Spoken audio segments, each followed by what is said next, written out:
All right, let's get into it, everybody. I want to start off today. A guy I have a great deal of respect for, the chairman, CEO of Starwood, Barry Sternlicht, was being interviewed. And in essence, another echo of what we've talked about here on the program. He thinks that the economy is breaking very hard right now. He says CEO confidence right now is absolutely miserable. What does that mean? It means the Fed's been raising rates. And they've done it a few times now, and they look to be doing it even more. And he doesn't see how that this is going to help. He says that the Fed was late to the game and is now being too aggressive. He says the Fed keeps this up, we're going to have a serious recession and people are going to lose their jobs. Consumer confidence is terrible. CEO confidence is miserable. It says supply chain issues are being resolved. Inventories are now backing up in warehouses, which will lead to huge discounting. We talked about that on the program.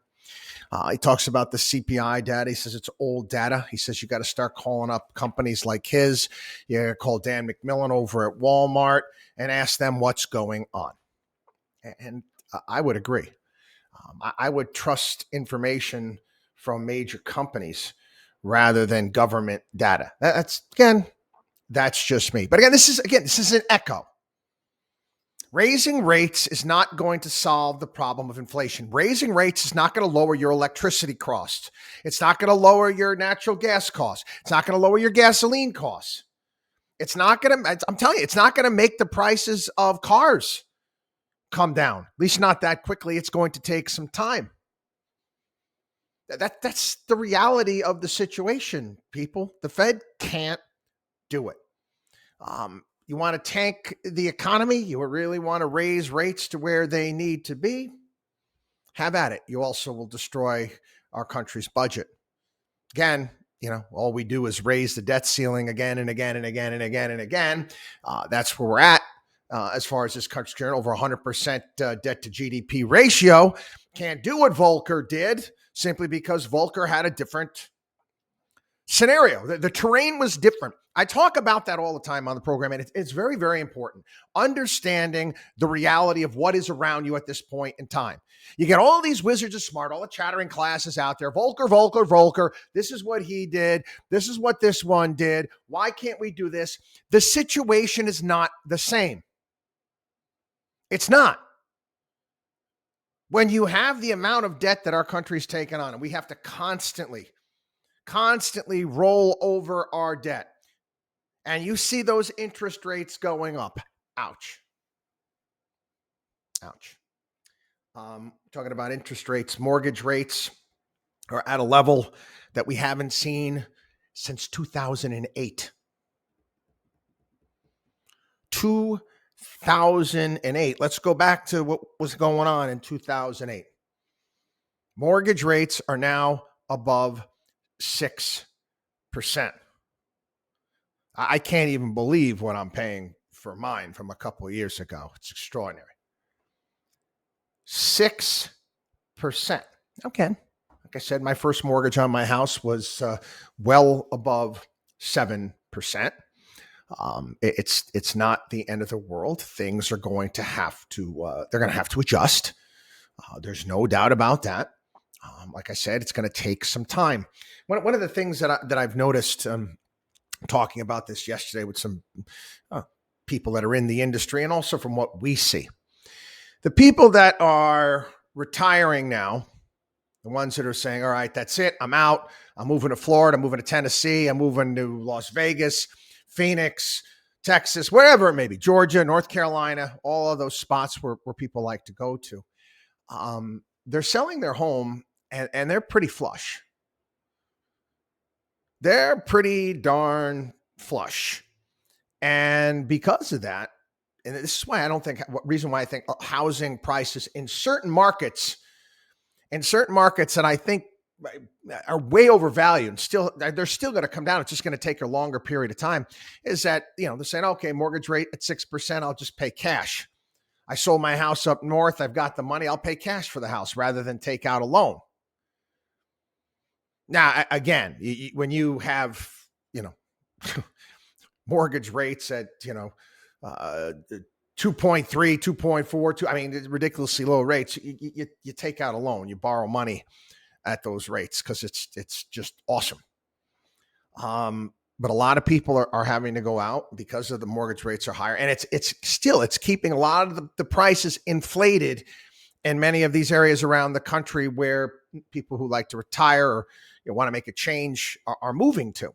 So again, it's going to take a little bit longer to work through there. But what that's also going to do as well is some of the disposable income that people thought that they were going to have because they were going to borrow money, maybe a little bit, maybe 50%, whatever it may be, they don't have anymore.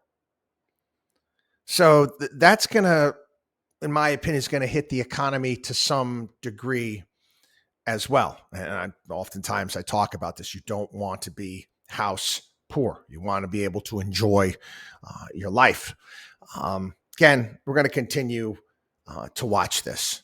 But again, this end of the world scenario, because mortgage rates are up at 6%. Come on, people, you have to have a little bit larger frame of reference. Yeah, I was talking about the 1990s today. And I've given this example before. People were talking about what if the 10-year goes to 6%.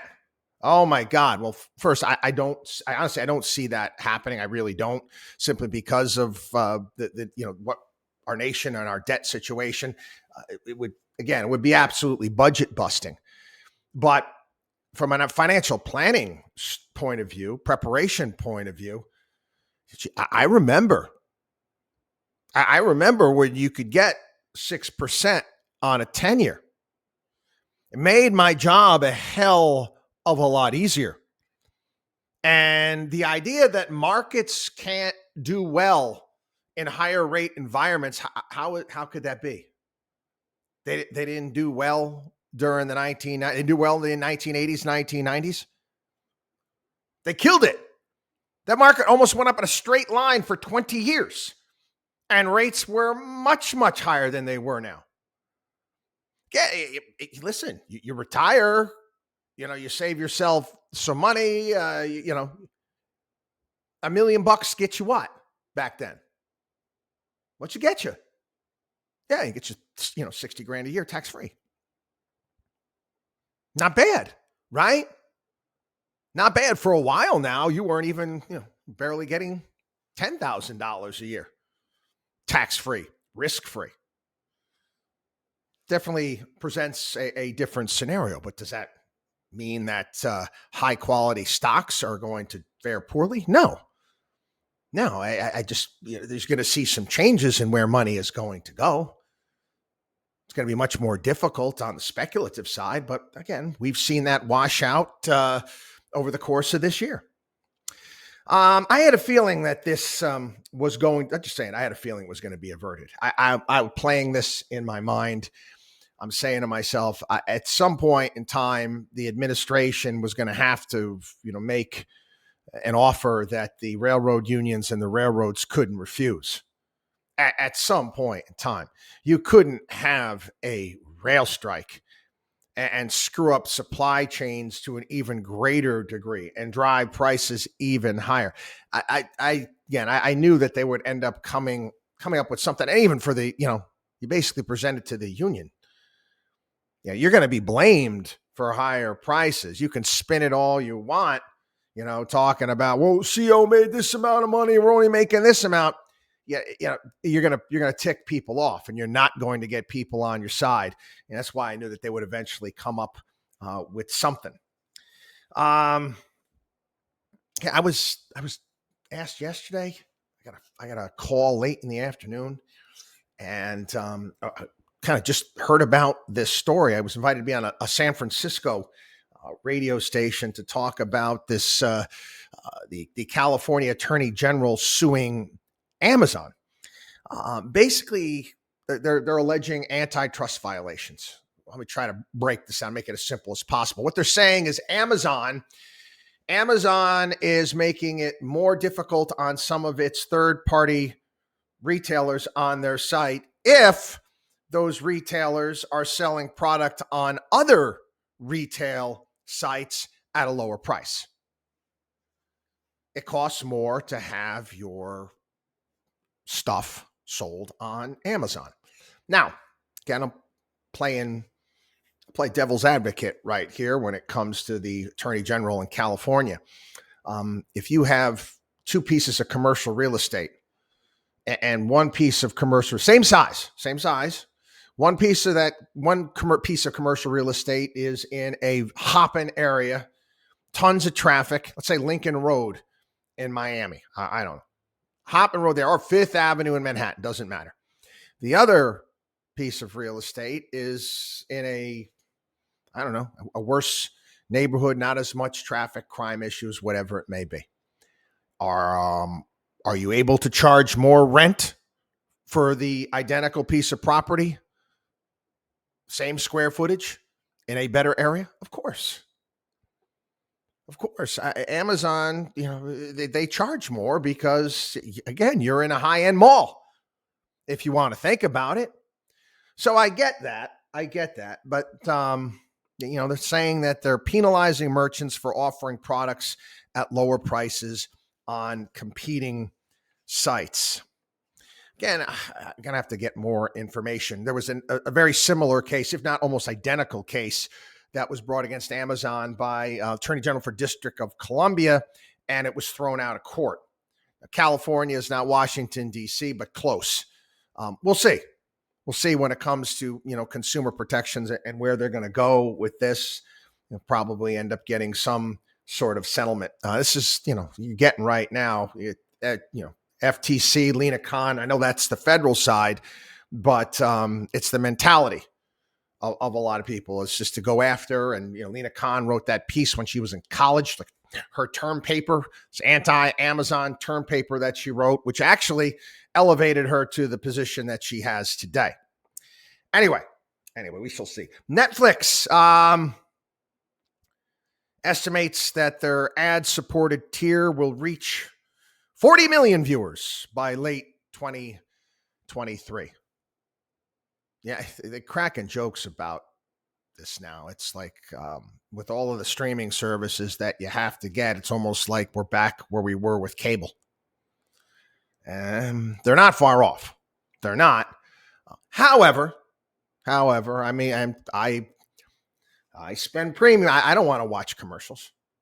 I don't. I like to watch things when I like to watch them. We'll see. Netflix always promised that they weren't going to have ads. I thought it was inevitable. In my opinion, I thought that they probably should have started with product placement in various different shows that they create. But again, their philosophy in going after quantity rather than quality, it hurt them.